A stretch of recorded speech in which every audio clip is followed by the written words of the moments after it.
ಅನುದಾನದ ತಾರತಮ್ಯದ ವಿರುದ್ಧ ಸಿಎಂ ಸಿದ್ದರಾಮಯ್ಯ ಸಮರ. ಇದು ಕರ್ನಾಟಕ ಸರ್ಕಾರದ ಐತಿಹಾಸಿಕ ಚಳವಳಿ ಎಂದು ಸಿಎಂ. ಇದು ಯಾರ ವಿರುದ್ಧವೂ ಯಾವ ಪಕ್ಷದ ವಿರುದ್ಧವೂ ಪ್ರತಿಭಟನೆ ಅಲ್ಲ. ತೆರಿಗೆ ಹಂಚಿಕೆಯಲ್ಲಿ ಕರ್ನಾಟಕಕ್ಕೆ ಭಾರಿ ಅನ್ಯಾಯ ಆಗಿದೆ. ದಕ್ಷಿಣದ ರಾಜ್ಯಗಳಿಗೆ ಮಾತ್ರ ಕೇಂದ್ರ ಸರ್ಕಾರ ತಾರತಮ್ಯವನ್ನ ತೋರಿಸ್ತಾ ಇದೆ.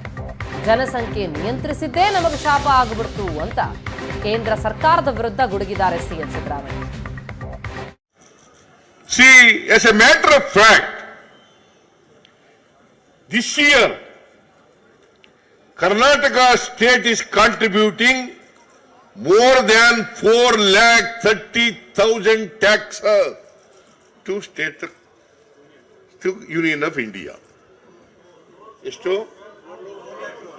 4,30,000 crores. 4,30,000 crores. ಕರ್ನಾಟಕದಿಂದ ಕೇಂದ್ರ ಸರ್ಕಾರಕ್ಕೆ ತೆರಿಗೆ ನಾವು ಸಲ್ಲಿಸ್ತಕ್ಕಂಥದ್ದು. ಅಂದ್ರೆ ₹1 ಅಲ್ಲ ₹100 ತೆರಿಗೆ ಕಲೆಕ್ಟ್ ಮಾಡಿದ್ರೆ ನಮಗೆ ಬರ್ತಕ್ಕಂಥದ್ದು 12 ರಿಂದ 13 ರೂಪಾಯಿ. Did you follow? ಗೊತ್ತಾಯ್ತೇನ್ರಿ? ₹100 ನಾವು ಕಲೆಕ್ಟ್ ಮಾಡಿದ್ರೆ ಕೇಂದ್ರ ಸರ್ಕಾರಕ್ಕೆ ಕೊಟ್ರೆ ₹100 ಬರೋದು ಎಷ್ಟಪ್ಪ ಅಂದ್ರೆ 12 ರಿಂದ 13 ರೂಪಾಯಿ. Is it not an injustice to people of Karnataka?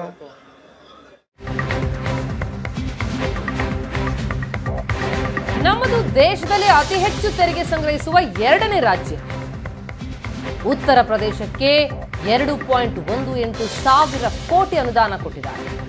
ಕರ್ನಾಟಕಕ್ಕೆ ಮಾಡ್ತಾ ಇರುವಂತಹ ಅನ್ಯಾಯ ಅಲ್ವಾ? ಈ ವರ್ಷ ಕರ್ನಾಟಕ 4,30,000 ಕೋಟಿ ತೆರಿಗೆಯನ್ನು ಸಂಗ್ರಹ ಮಾಡಿದೆ.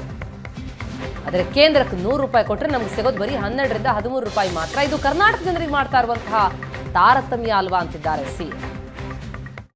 ಉತ್ತರ ಭಾರತದ ಅನೇಕ ರಾಜ್ಯಗಳು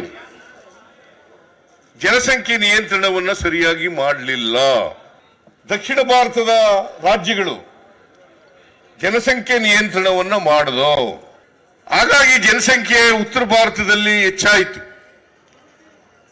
ಜನಸಂಖ್ಯೆ ದಕ್ಷಿಣ ಭಾರತದಲ್ಲಿ ಕಡಿಮೆ ಆಯಿತು. ಜನಸಂಖ್ಯೆ ನಿಯಂತ್ರಣ ಮಾಡಿದದ್ದು ಈಗ ನಮಗೆ ಶಾಪ ಆಗಿದೆ. ನಾನು ಯಾರು ಕೂಡ ಬಡ ರಾಜ್ಯಗಳಿಗೆ ಹೆಚ್ಚು ತೆರಿಗೆ ಕೊಡಬೇಡಿ ಅಂತ ಹೇಳಕ್ ಹೋಗಲ್ಲ.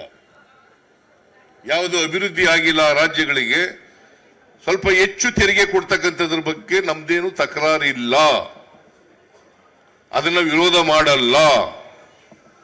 ಆದರೆ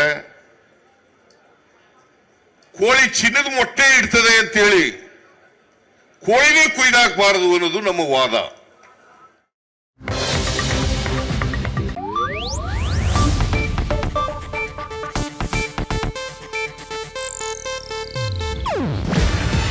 ಇದು ಏಷ್ಯಾನೆಟ್ ನ್ಯೂಸ್ ನೆಟ್ವರ್ಕ್ ಪ್ರಸ್ತುತಿ. ನೀವು ನೋಡ್ತಿದ್ದೀರಾ ಏಷ್ಯಾನೆಟ್ ಸುವರ್ಣ ನ್ಯೂಸ್.